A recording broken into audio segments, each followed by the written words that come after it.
खुले शब्दों में कहा है कि मैंने तपस्या की है और कामदेव को जीत लिया है, और कामदेव हमसे अंतिम क्षणों में क्षमा याचना मांग करके चला गया है। भगवान नारायण ने विचार किया, इसका मतलब नारद को अपने तपस्या पर बड़ा घमंड है। भगवान नारायण बोले, नारद ये तो अच्छी बात है जो तुमने कामदेव को जीत लिया है, और तुम्हारे जैसा कोई महात्मा हो भी नहीं सकता है, क्योंकि तुम ठहरे एक बाल ब्रह्मचारी। और जैसे ही भगवान नारायण ने प्रशंसा करी तो कामदेव की प्रशंसा के सामने नारद बाबा और दो पट ऊंचे ले गए। बोले देखो तुम जानते हो मेरे बारे में, मगर भगवान ने विचार किया अगर इसी तरीके से नारद के हृदय में घमंड पनपता रहा तो शायद ये विनाश का कारण बन सकता है। भगवान ने नारद को तो वहां से भेज दिया, और भगवान ने अपनी माया के द्वारा एक नगर बसाया, और उस नगर में एक राजा हुए जिनका नाम पड़ा शीलनिधि। एक बेटी ने जन्म लिया जिसका नाम पड़ा विश्वमोहिनी। इधर धीरे धीरे समय व्यतीत होता गया। जिस राजा शीलनिधि के यहाँ पर एक बेटी ने जन्म लिया, वो बेटी महाराज जब शादी योग्य हुई है तो राजा शीलनिधि ने अपने यहाँ पर स्वयंवर किया, और स्वयंवर में सभी को आमंत्रित किया। इधर महाराज नारद भी घूमते घूमते राजा शीलनिधि के दरवाजे पर पहुंचे, और जैसे ही राजा शीलनिधि ने नारद बाबा को देखा तो बड़ा सम्मान किया, उच्च आसन पे बैठा लिया। एक बात कही, बाबा जी बड़े अच्छे समय पर आए हो। नारद बोले क्या हुआ? बोले बाबा जी हमारे यहाँ पर एक बेटी ने जन्म लिया है, और हम उसके विवाह के बारे में सोच रहे हैं। नारद बोले पागल हो गए हो ना, बुलाओ ना, कहाँ है तुम्हारी बेटी? बोले इतने व्याकुल क्यों हो रहे हो, बुला देंगे, पहले पूरी बात सुन लो। बोले बताओ। बोले मेरी बेटी का परसों स्वयंवर है, अब आप आई गए हो तो मेरी बेटी की मस्तक रेखा और हाथ देख लो, बता दो कि उसका होने वाला पति कौन होगा। नारद बोले पागल हो, बुलाओ, हम देखेंगे उसकी मस्तक रेखा। और जैसे ही महाराज नारद ने उस बेटी को बुलाया है, जब विश्वमोहिनी महलों से बाहर आई हैं, और नारद ने जैसे ही विश्वमोहिनी की सुंदरता को देखा तो परिचित महाराज देखते ही रह गए, क्योंकि वो तो साक्षात लक्ष्मी थी। अब भगवान नारद बाबा वहां देख रहे हैं विश्वमोहिनी की सुंदरता को, और हृदय में विचार आने लगे, अब हम बाल ब्रह्मचारी बन के नहीं रहेंगे, अब हम शादी करेंगे। तपस्या कैलाश पर्वत पे, हिमालय पर्वत पे की, ब्रह्मचर्य का पालन किया, और एक सुंदर लड़की को देख करके सारा ब्रह्मचर्य भूल गए। विचार करने लगे शादी करेंगे तो इसी लड़की से करेंगे। अब उस बेटी का हाथ तो पकड़ लिया। अब महाराज बा के भविष्य की बारे में कौन बताए, वो अपने भविष्य में खो गए। कौन बताए दूसरे के भविष्य में? तो छोड़ कर हाथ में टीका नारद चले, और दिल में बाती छिपी की छिपी रह गई।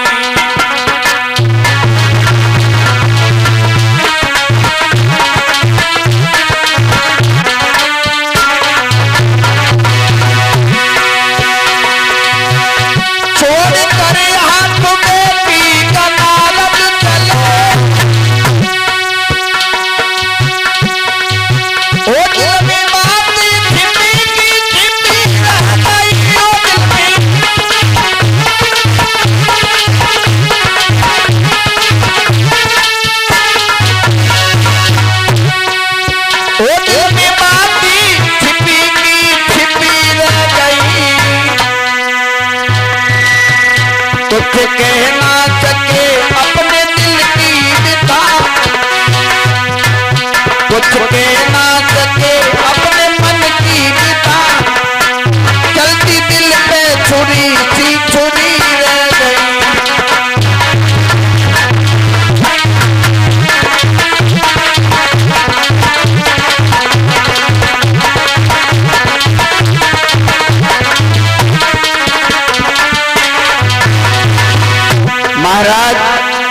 ऐसी सुंदरता को देखा, सब भूल गए ब्रह्मचर्य का पालन जो करने वाले।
महाराज नारद बाबा भगवान नारायण का ध्यान भूल गए और उस लड़की के रूप को देखकर के पागल हो गए।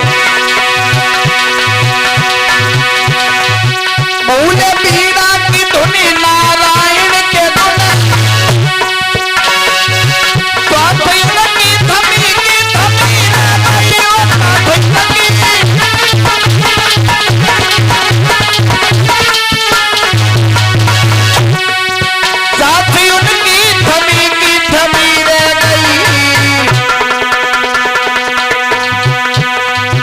कैसी लीला थी हर की समझ ना सके, कैसी लीला थी प्रभु की समझ ना सके, नजर उनकी झुकी की झुकी रह गई।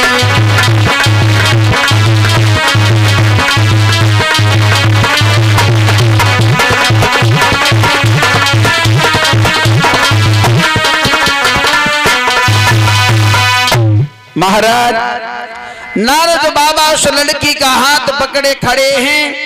अब उसके भविष्य की कौन बताए।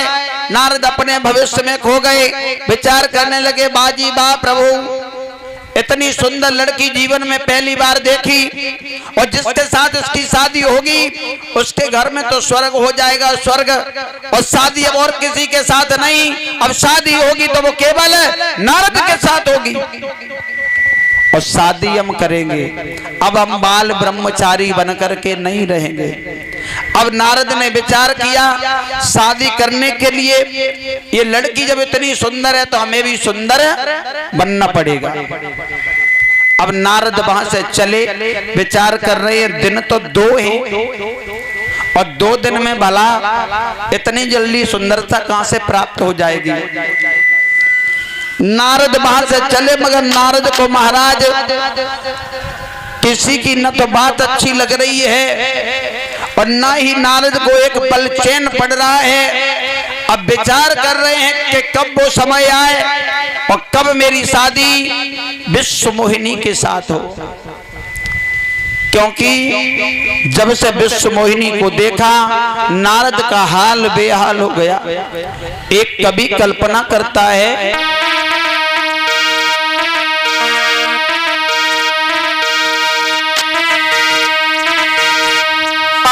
दिन में परे न चैन और रात को नींद न आती है।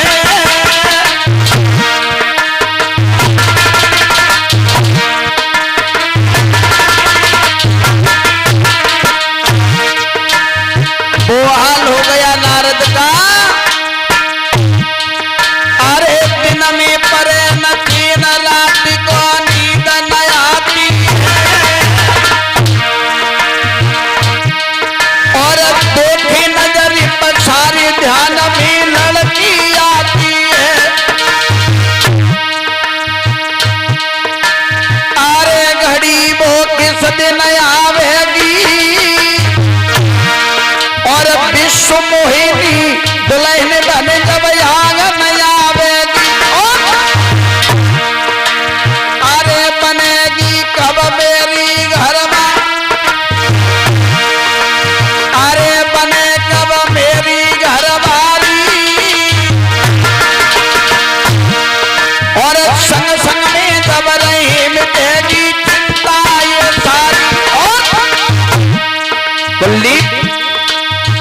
कवि कहता है ए प्रेम बुरी जंजीर वीर जय झूठ मती जाना और लाई जाए कछु के सबुरी बीमारी जय जाना। अरे हमेशा दिल पे दिल धड़के और बुद्धि करे मकाम कले जो बिन प्रेमी तड़पे। अरे हराम खाना पीना होवे और सोच नारद बिन लड़की के नहीं जीना होवे।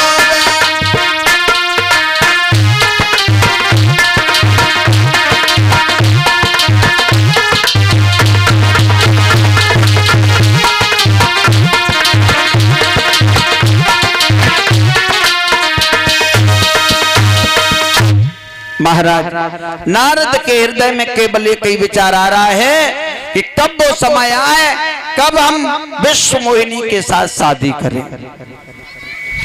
अब विश्व मोहिनी के साथ शादी करने के लिए सुंदर भी होना चाहिए। अब सुंदरता इतनी जल्दी कहां से लाएं? हृदय में विचार आया कि चलो भगवान नारायण का ध्यान करेंगे।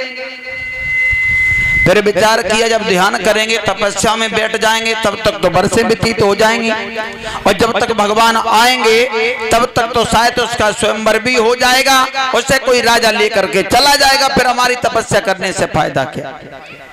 एक हृदय में विचार है चलो भगवान नारायण के पास चल रहे हैं, वहीं उनसे जाकर के सारी बात बताएंगे चल के।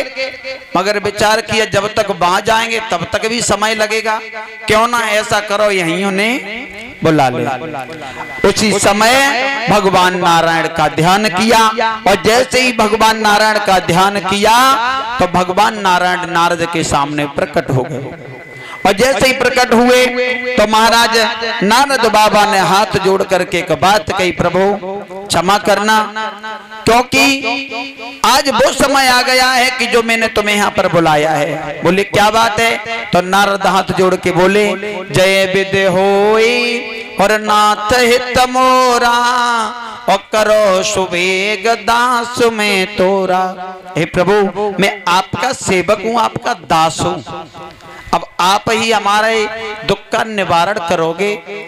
नारद भगवान के वचनों को सुन